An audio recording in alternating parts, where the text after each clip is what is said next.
Behind him on the rest of my waiver wire pickups, I do like Eli Mitchell and Tyjae Spears. I lump them together because they both fit that kind of handcuff with benefit mode here.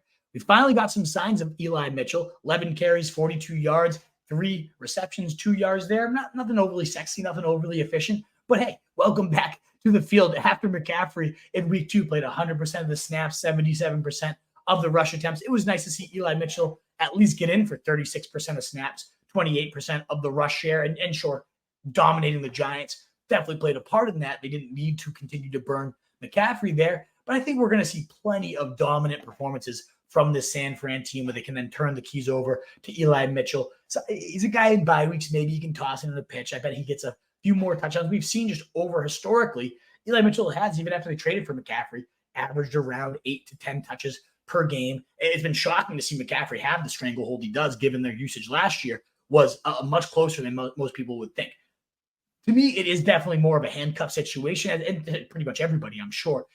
But he was the running back 12, Eli Mitchell, in half PPR points per game in 2021. Don't forget how good he can be if he is ever thrust into this lead back role. And I think this offense is even more dangerous with Brock Purdy than the one Eli Mitchell was the centerpiece for just a couple seasons ago. So definitely at 38% rostered, make sure Eli Mitchell is not sitting out there in your waiver wire. Now, 24% rostered is Tyjae Spears. We've talked about him before, but now another data point comes in week 3, and he once again outsnaps Derrick Henry. That makes now 2 games of the 3 so far this season.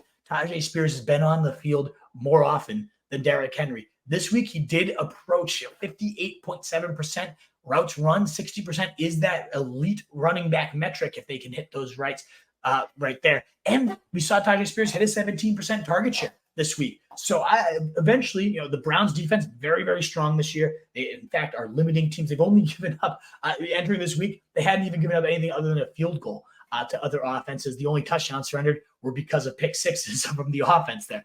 So Tyjae Spears, I'm not holding it against him that he wasn't overly efficient this week, didn't do a ton of work. I think this receiving role will land some standalone value sooner than later, especially because the Titans just look pretty atrocious so far this year. I think they're going to be in more negative game scripts than in years past. And clearly in those scripts, rather than Henry being out there, it's Tyjae Spears.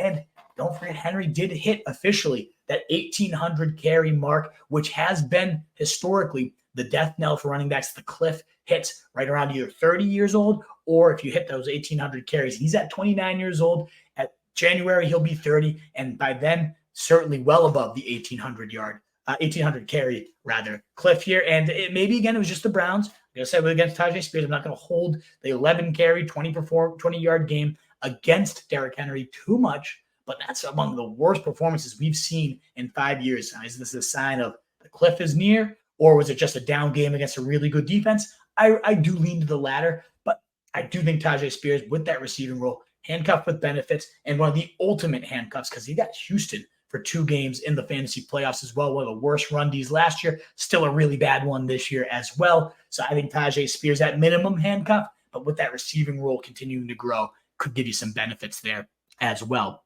What is up, you fantasy wolf? Thanks so much for tuning in. If you haven't already, share your thoughts in the comments, check out some more videos, and join the newest Wolfpack by subscribing below.